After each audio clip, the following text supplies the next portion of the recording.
Welcome to More on That, a podcast by More Media Group. I'm your host, Emily Moore, and I'm joined by my co-host, Will Caves. This is a podcast about work, life, and the places they intertwine. Each week, we'll talk to a different guest about the cool things that they've got going on or the great things that they're making happen. This week, we're joined by Adam Trest, an incredibly talented artist from Laurel, Mississippi. His style is so unique and recognizable, and we'll get into that some during the episode. His work has been featured in galleries all over the world, and he's also done a ton of other really cool things, like illustrated children's books, including one that was on the New York Times bestsellers list, and he's got a new one coming out this fall. And if you're familiar with HGTV's Hometown, you've also probably seen him and his work on there. So here's More on That with Adam Trest. More on That is sponsored by Community Bank. We know there are so many banking options available, but we truly cannot say enough good things about Community Bank. Yeah, we recently moved More Media's banking over to them, and I'm not exaggerating when I say it's one of the best decisions we've ever made and one of the easiest things we've ever done. Every single person we've worked with has been kind, helpful, and personable. Our personal banker, Betsy, and I talked for 20 minutes about her dance lessons, and I even have her cell phone number now. We're probably going to hang out. Community Bank offers both personal and business banking, as well as financing and wealth management. They have over 120 years of experience, and they're headquartered in Flowood, Mississippi. If you want a more personal banking experience, it's time to make the move to Community Bank. I promise you won't regret it. Visit communitybank.net to learn more. That's communitybank.net, member FDIC. So I feel like we do need to establish you guys know each other. Yes. Yeah. Did y'all go to school together? So we went to middle school. Yeah, no, you're a year older than me. We went to middle school much together. Older than me. No. She's. No, I'm a lot older than you. Oh, yeah. When did you graduate? In 2006. Okay, well, you're 2 years younger than me. I felt older. Lived so much more life. Well, but we actually go way back, and I don't actually know if our parents lived across the street from each other long time ago, but that was before I have memories. So we were like 2, whatever. Y'all were baby buddies, and you didn't even know it. We didn't even know. And then after high school, you went to State. I did. I went straight to State, and I was an architecture student. Okay. Studied architecture. I did that for 3.5 years, and then I changed my major to fine art.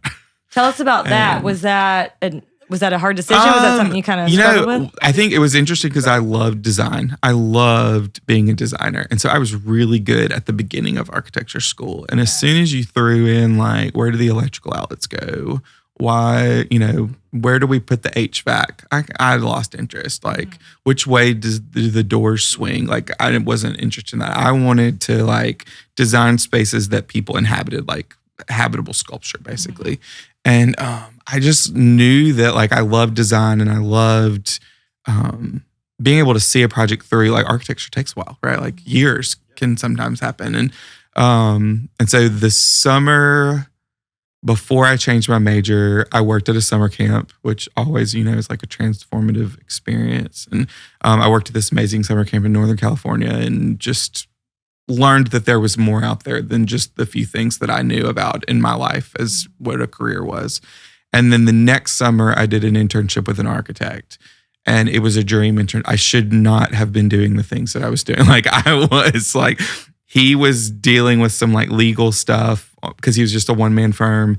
And so he was dealing with administrative stuff, but he still had design work. And so it's welcome to small business. And he was letting me do more than just red line drawings, which is fixing errors on CAD drawings. And I was design. You were should I be getting paid more? Legitimately designing things. I was really excited because it's now been long enough that the building that I designed was built and also has already been torn down. Full life cycle of a building. But I just was I finished that dream internship, which was in Stuart, Florida, which is just north of West Palm Beach. Most beautiful place ever.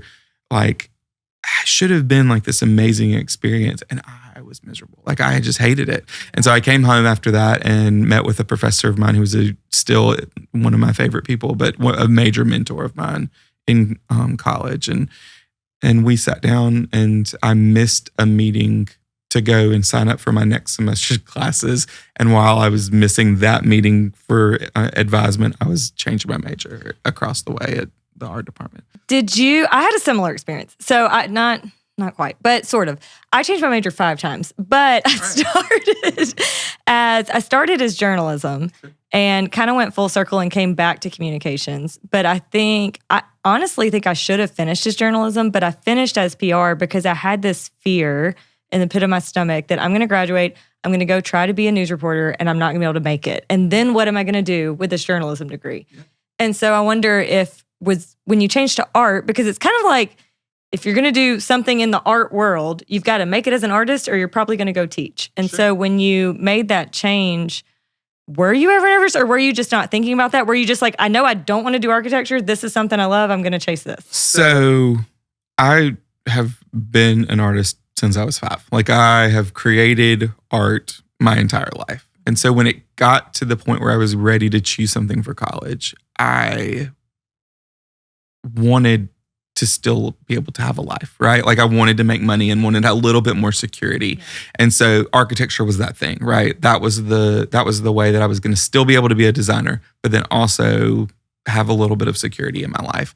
And so that was really what it boiled down to, was that mentor of mine, whenever we talked about changing my major and like what the art world would look like, it was really amazing because he was a godly art professor, which I don't feel like is very common necessarily.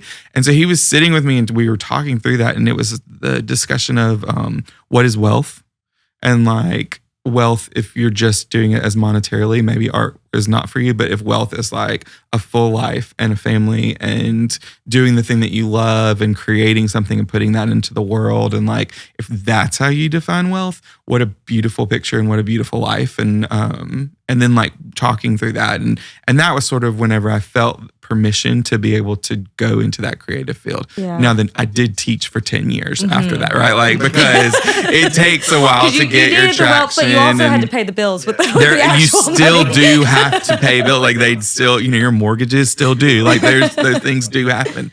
But it was really, that has stayed with me for a very long time of like, like the goal is not a number in the bank necessarily, but it is, like I have 3 beautiful children and my wife loves me and works with me, and we have created this really cool life for our family. And, we made the decision to move back home to Laurel, which why did we do that? But like what blessings have come from that. And then to be able to, my kids get to play with their cousins, and like I still get to, see my dad and my brother, and like we still are very involved in our family and our church and our life. And that was not always we didn't always think that was going to happen. Like there was a time I was living in Fairhope, and Lily, when we were dating, she lived in Birmingham, and we just assumed we would end up in Birmingham, or somewhere bigger. She was working for Target corporate at the time, and so like we didn't really know where we were going to end up, but Birmingham seemed logical because it's where she was. And man, it was like we didn't think that we were going to have that community that we had grown up with. It would be something we'd have to build later, and that was not in the cards.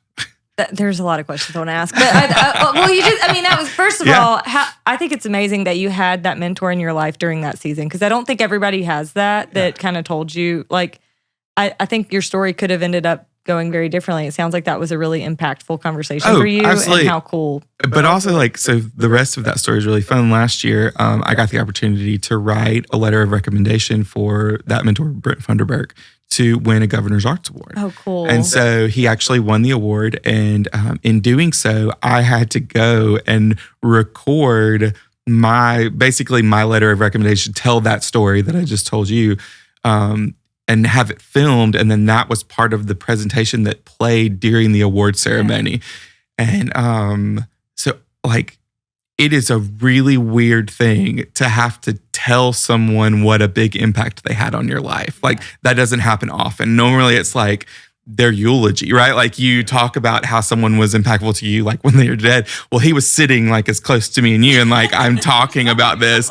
And so then I like stopped the filming and I'm like, do you remember that? And he was like, I probably said that 5 times that week. Like, he was like, I don't actually remember that conversation. I was like, you're just really good at what you do. But like, it changed my whole life. And it's weird because it was so impactful to me, but he's just a great educator. And that was just another advisement, that he was trying to help a student like be the best that they could be in what they were love it, doing. I though. mean, it really so It is wild, funny that but I mean, to your point, like that speaks even more to his character because it was just something he did all the time. It wasn't this big deal. It's just like, I'm going to encourage all my students.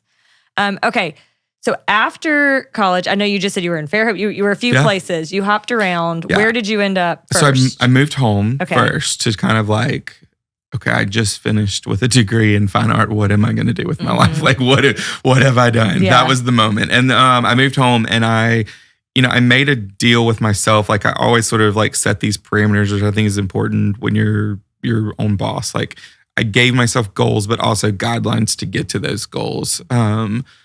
And my deal with myself was I could do anything anything to make money and like have a job. I would take any job that was given to me, but my rule was it had to be art adjacent, right?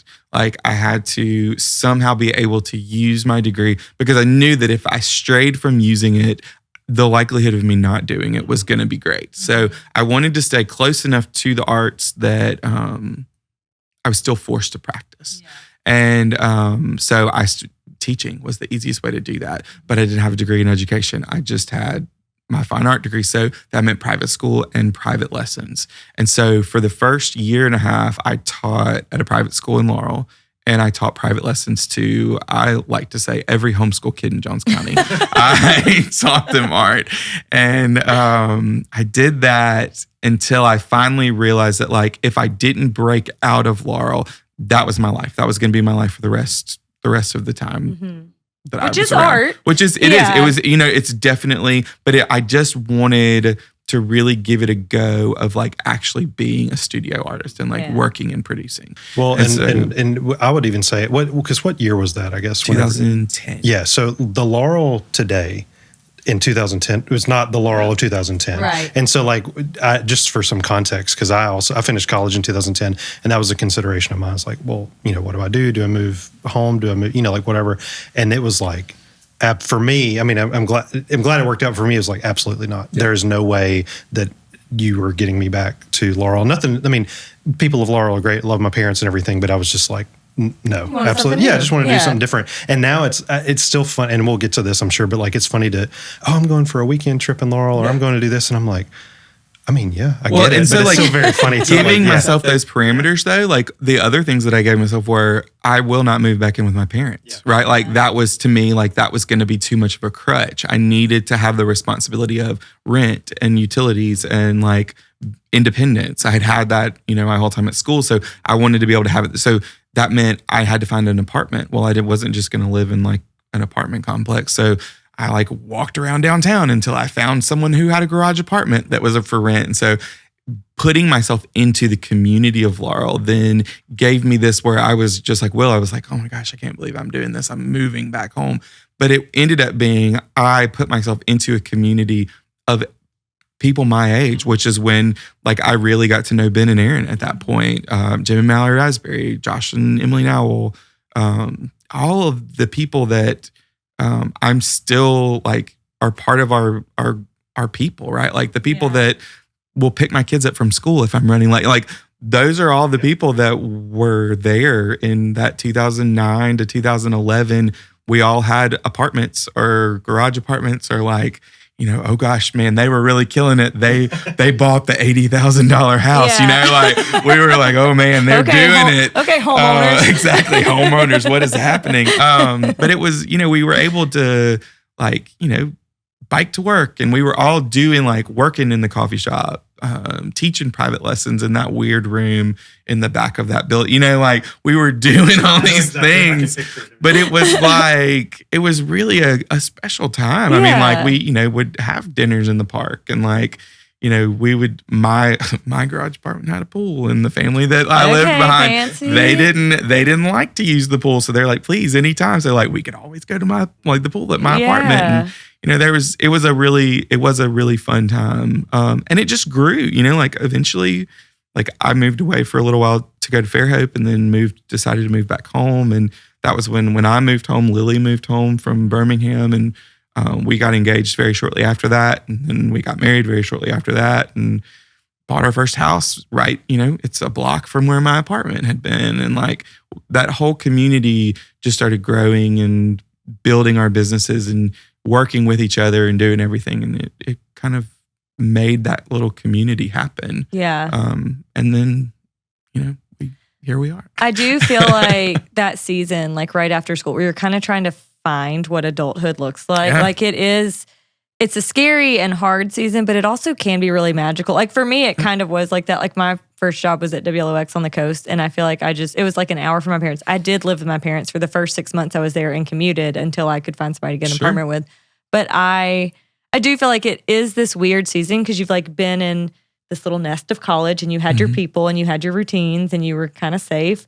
And then now you're out on your own and you're like, well, now who are my people? And now what am I going to do? And now I've got to go actually live up to this potential I've been told. Yeah, no, absolutely. But it is like, for me, it was hard at first, but it did end up being a magical season that I kind of look back on the way you say that. And it's like a really creative time. And there's so much possibility. When you tell I don't even remember how old I would have been then, 23, 24-year-old, like, okay, here's this town and you're here. You're stuck. I mean, you're not stuck, but you're here for now. And it's like showing the potential and the opportunities that can happen in a small town that has such a great infrastructure. Like that was a thing that we all realized, I think, when we moved back to Laurel, was there was so much potential.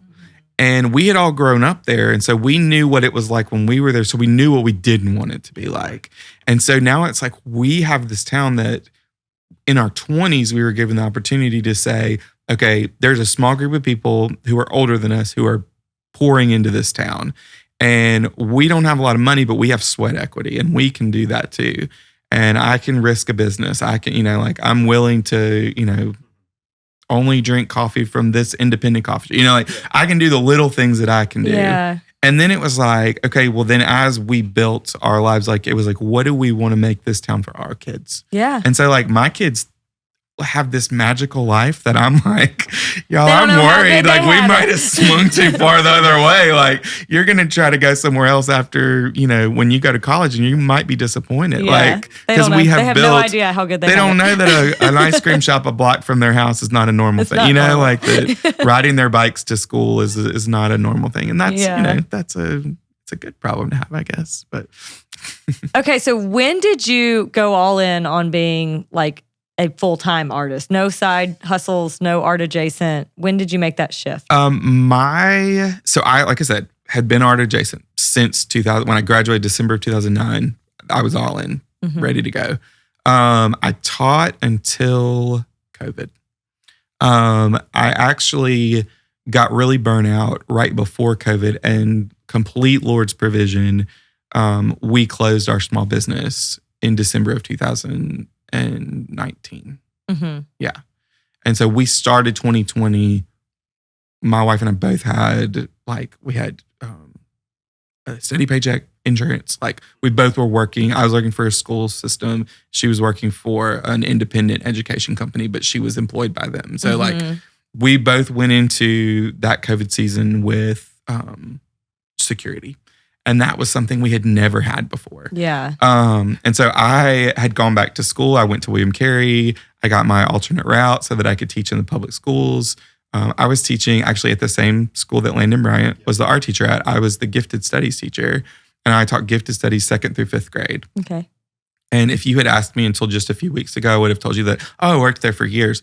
I didn't even make it a full year because of COVID. But I loved it. It was such a beautiful school and such a beautiful. Felt like longer. It was, but again, arts adjacent. Right. It was an arts magnet school, or is. It's still an amazing school. And so I was teaching gifted studies using arts integration in everything that we did. And so magical time. Well, then spring break came and it was like, I asked my principal, I was like, what's going to happen? And she was like, oh, we'll be out for 2 weeks for spring break. And Like then we'll we be all back. thought, We were like, everybody was like, we're coming right back. We'll come right back. I never went back to a classroom. I don't even know if I went back and cleaned out my classroom, honestly. Like, I think I might have just been like, just leave it. I just walk away. There's a box name with a Trest on it that's in some closet somewhere. Yeah, this is your stuff. But we lived in this really cool house. We had bought it right before COVID, and we didn't know why. It was way bigger than we needed it to be. We got it for kind of a song. And it had been designed by Chris Risher, who's like a really amazing architect from Mississippi. And it had an art studio in it. And so I had this beautiful studio that was designed by a very like modern architect. We lived in this very large house, plenty of space for all of us. And I was, they were worried about those kids getting like English and math. They gifted as far off the radar as possible. Mm-hmm. They just wanted the kids to make sure they made it through that year. Yeah. So like I checked on my kids, like I did my job, but like there wasn't a lot for me to do. And so I was like, if I'm going to have to do this, like I've got to have something to do because I couldn't just sit there. And so I was like, I'm just going to start painting. And I started painting again. I was repped by the Caring Gallery still at that point. So I had a place to send the work when it was done. Hometown was still filming, so I would, send paintings with them. But I really wanted to see, like, I was a classically trained portrait painter. That's what I like graduated with from Mississippi State. And so I was obviously not doing that. I had been miserable. I didn't want to be a portrait painter anymore. And so I wanted to look and see when was the last time that I was painting that I was really just truly happy. And I was like, college out. It was all, assignments. After college, I was just trying to just paying bills. Yeah. And then before that was high school. And like I was trying, find myself, find my style. And so I found sketchbooks from when I was like in middle school. And it was like, I shouldn't have even been drawing then. I should have been playing video games or soccer or something. Which is what I was doing instead of drawing. Yeah. And so I loved, like, it was fun and playful. And I was like, I remember this being fun. And so I just was like, I'll take this with all these years of experience in art school and all the things. And I'm just going to paint like that. And then use all these influences that had come into my life. And so I started painting. And I was like, I'm not taking commissions. I'm just going to paint what I love. And then painting started moving. And then I made it through that summer. And, Lily and I sat down and had the conversation of like, are we doing this again? Like we had just we had just closed that small business. Like, why are we going to jump back in? And so I was like, I feel good about it. And she had been feeling good about it. And so we started, I just started painting. And I put in my notice and I haven't taught since 2020. And so I've been 6 years, I guess, long answer to your question. Yeah. But and then it was really cool because Lily and I had worked together in our small business. And then we were both in education. So whenever I went painting full time, we also had been working with Kim Karen at the Caring Gallery. Mm-hmm. How do you keep a small business afloat during a pandemic? Well, we had started meeting with her because, her success is my success, because if she can't be open, then she can't sell my work. If she can't sell my work, we can't pay our bills. Like that's sort of where it worked. And so it got to the point where Kim had been talking to us about how she really wanted to open a second location.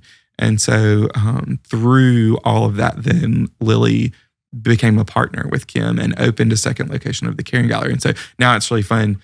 Lily sort of helped me with my career, and now she's getting to help 48 other Mississippi artists get their careers going and stuff too. So we do have this really fun, we have this little like art world that we live in, and like we're both operating independently in it, but it definitely, the things that I do affect her and the things she does affects me. Right. So it's fun we get to work parallel without having to work together. Yeah. Which is good. So this morning I was talking to my daughter about like what we were doing today, and she said, "Now she knows we have a podcast," and she said, "Well, who are you talking to?" And I said, "This guy named Adam Trest. I've known him for a long time." And she said, "What does he do?" And I said, "Well, he's an artist." I'm like getting dressed, trying to get out the door, and she's 9, so she's asking a million questions. And she said, "Oh, is he the guy that with the curly hair that paints trees on TV?" And I said, "Yes, that's him." So the description does kind of work. Sure. No, you're not wrong. You're just not totally correct. But I guess in that Bob Ross, paint your pretty trees or whatever way, like you said, you kind of looked backwards to find your style and stuff like that, and it evolved and everything. So you've found your style. COVID has disrupted everything. You found your stuff. You started this gallery stuff. So how did that sort of bleed into? I mean, obviously you had been doing some stuff with Hometown at that point already, and you had a children's book that you worked on. Like how did that sort of start creating projects around you that weren't just your art? Yeah. So, I mean, it's really interesting. The hometown stuff is so interesting to me because we've known Ben and Aaron long before they were on television. And Aaron's mom and my dad went to high school together. Like, we've been around each other a while. Same hometown. Yeah, same hometown. We're here. So when Erin had her stationery company, if she needed illustrations, she would call me and I would do illustrations for the wedding invitations. Well, then like hometown happened and things started moving, and they're so kind and they put, my work in a lot of the homes and they featured me on a lot of the episodes. And, like that's kind of, for a visual artist, being visible is a big deal. Yeah. And so like now it's really cool whenever I do a release of paintings, like if I release 10 paintings, one of them might stay in Mississippi. The other 9 are going to go kind of all over the place. And that's overwhelming, to be completely honest. Like I need to know that. So selfishly, Yeah. I was, stalking you before this, and I was on your website, and it's like originals, and it's like sold out. So I was like, is there a list? Can I get a text? Yeah, I mean, because I imagine, you post them and they're probably gone.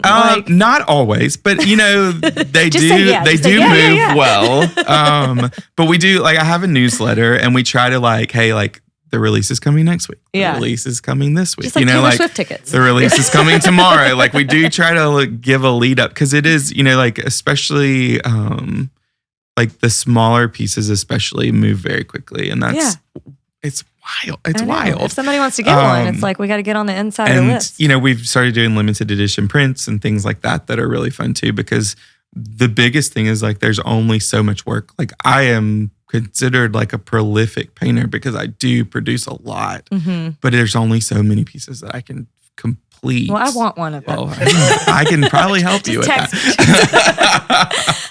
Well, so on that note, the 2 different questions. I'll pick one. So your style is so unique. Like, and Sure. I know you said you went back to kind of what you love to get into the painting, but like with all of the wildlife and the nature and Sure. the look of it this is a compliment, but like very Eric Carle-esque. Sure. We read a lot of, I have small kids, we do a lot of Brown Bear and Caterpillar. Absolutely. So how did you land on that style? Well, so it's like in college, I was a lot of watercolor. Like I loved working on paper. Brent Funderburk, my mentor, I talked about, he was a watercolorist, so he really pushed me to do that. The style that I developed that was really interesting because I do paint the way that Eric Carle works, just as a painter, where he did like collage. So like Eric Carle's really cool. He paints these massive sheets of paper that are the right textures, and then he cuts the shapes out and puts them together.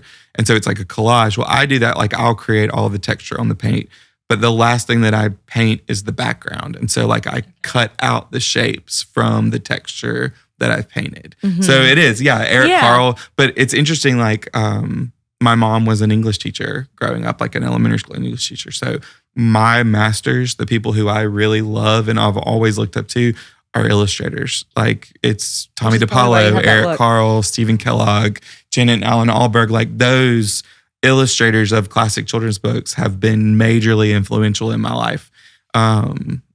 And so then like getting to illustrate a children's book was like the dream. Yeah. And it was one of those things, like as soon as Aaron started getting any kind of traction, I was like, hey, when you write your children's book. Like, because everyone does.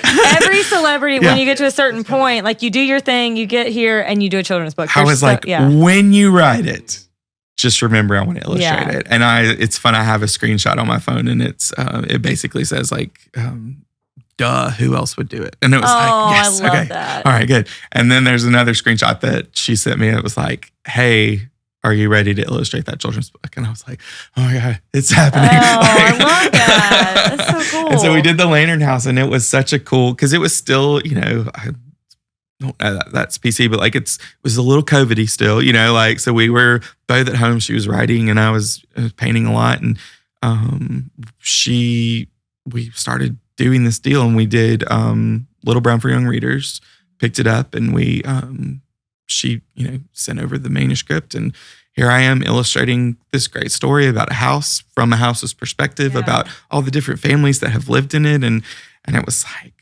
super like emotional, and I was like, gosh, Aaron, like, don't make the children cry, like.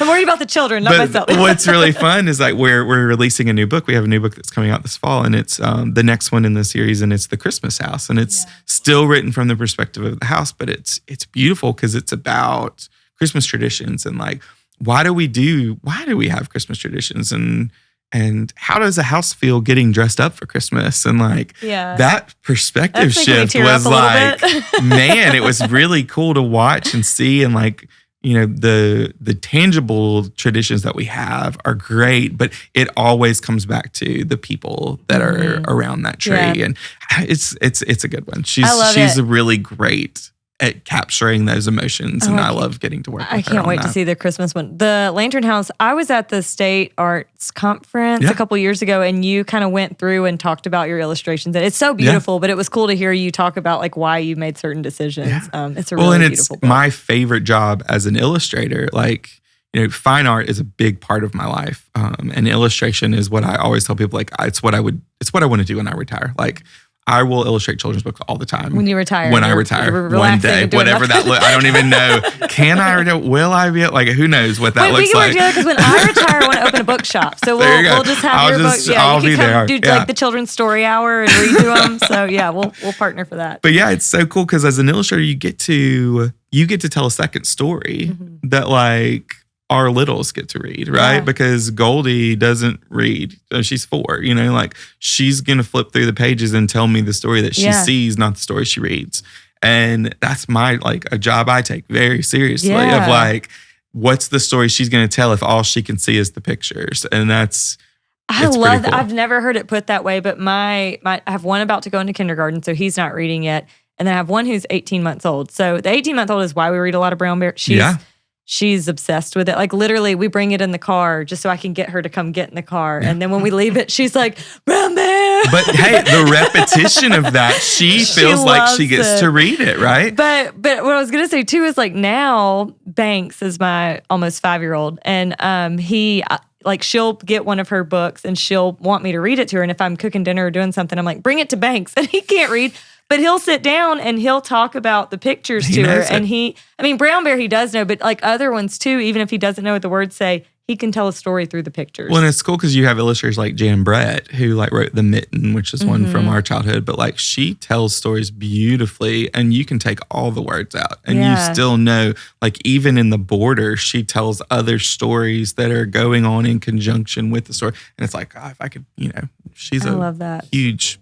Yeah, my daughter has severe dyslexia. She's 9 now, and we've overcome a lot, and she's able to read on her own now. But for the longest time, especially when we were like, before so like something's up, what's going on? Oh, it's dyslexia. Let's figure it out, right?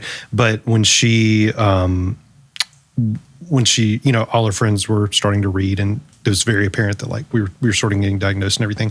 She didn't miss a beat because of the illustrations and stuff in those books that they read at that age.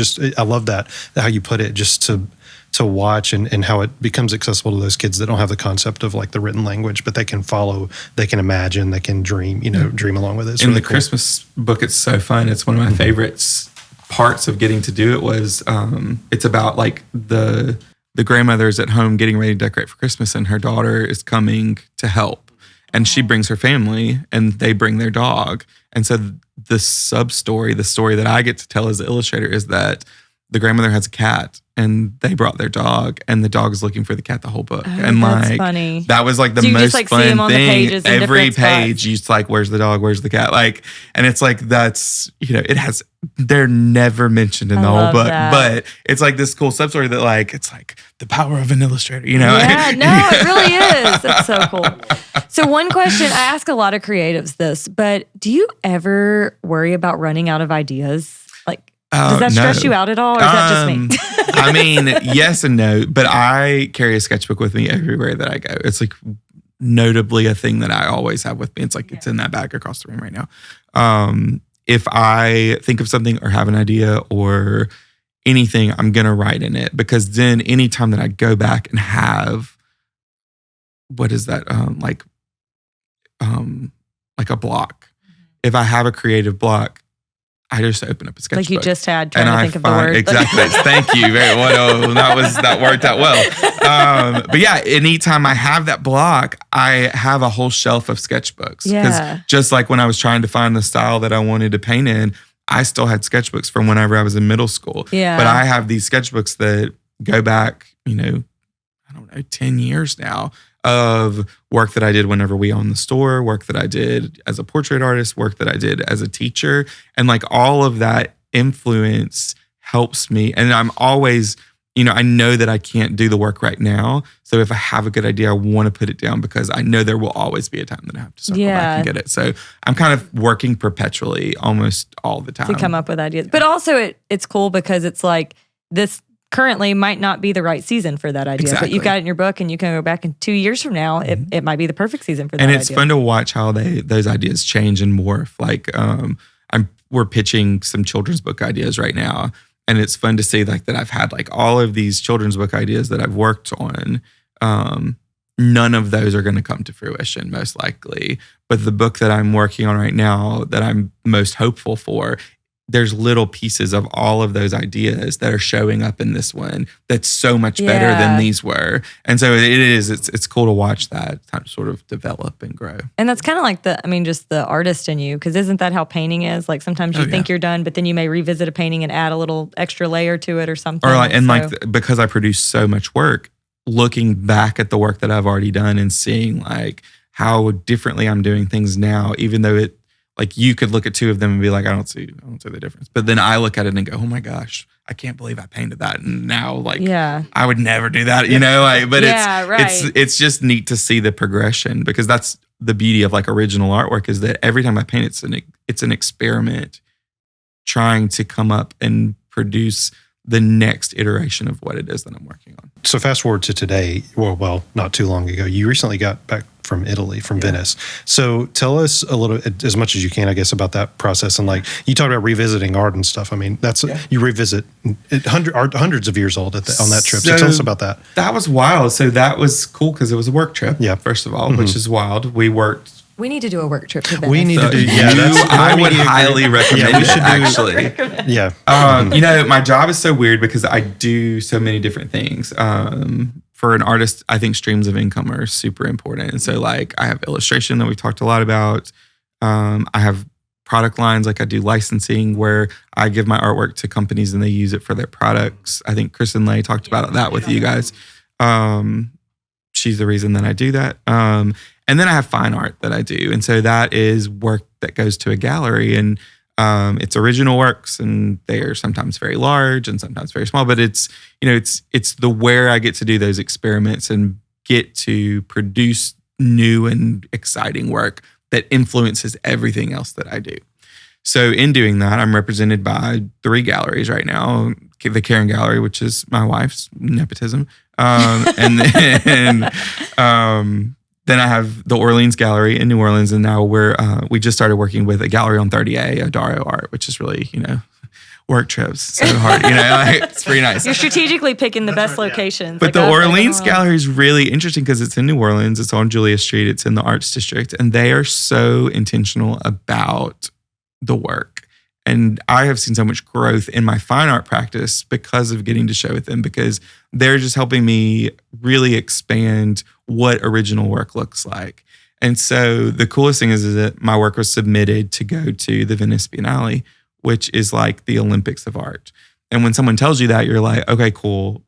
I'm so glad you submitted it, right? Because you're like, I know what's happening on the other side of that. It's like, and rejection. Like that's a big part of what we do is, publishing and everything. Like rejection is just something that you get used to. And so then when it was like, hey, 9 of you got accepted, I was like, oh man, I wonder who they were. I'm so excited for them. And it's like, you're one of them. And it's like, then what? No. Okay, no. And so then it's like, we're going to the opening of the Biennale, and it's like, I have to go see my work hanging in Venice. And so it was really interesting. WLAE out of New Orleans is filming a documentary about our journey and like producing the work and going. So while we were over there, we were filming a lot and just talking about creating work and then getting the opportunity to show it on such a big stage. The Biennale is interesting because it's like the World's Fair. Every country has a pavilion, and there are pretty much every pavilion has one artist that's really featured. Our work was submitted through the European Cultural Center. And so I showed my work with, I think it was over 100 artists from all over the world. So like in the room that I was in, there were my work is hanging. Like there were obviously all the New Orleans artists were with me. And then there was like England and Germany and Japan. And like, you're just like overwhelmed. It's in a 3-story palace on a canal. Like what is happening? And so you're looking at your work sitting next to these people who are like, this person has work hanging in, like the Louvre. And you're like, what? Like that doesn't make sense. And then, so you're seeing all this very contemporary work, which is beautiful. But then it just as beautiful, you're in a city that is so old that you walk into a church and you're like, just this church is like the most amazing thing I've ever seen. And it was built in the 9th century. And you're like, what? I'm so confused right now. So the whole thing was just overwhelming. Venice is weird. There's no cars. Like I kept telling my wife, I was like, I feel like I'm trapped in a book that I forgot I read. Yes. Yes. Because it's like the whole thing is like, this is a fantasy novel because there's so many, it's just it's familiar enough. Right? It's not different from New Orleans. No, it's not. No, it's really not. Yeah. But it's just different enough that you're like, you can't even ride a bike here because there's so many bridges. Yeah. And you can't drive a car because there's no roads, there's canals, and you have to ride a boat.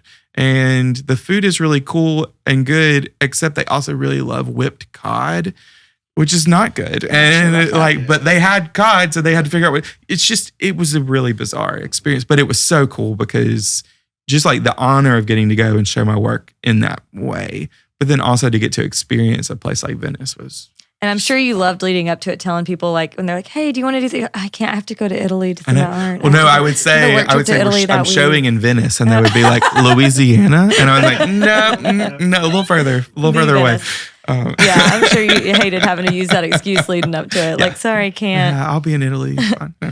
So what is next for Adam Trest? You've already talked a little about there's the Christmas books coming out. Christmas books coming out this fall. A couple of other collections coming out this year. I have one in September through the Caring Gallery. So get your alarm clock ready. I'm getting on the list. I'm doing all the things. And that one's going to be really fun because one of the things in Venice, so much of contemporary art is very heavy. It's a lot of like very political or very social, shining a light on things that are not always seen.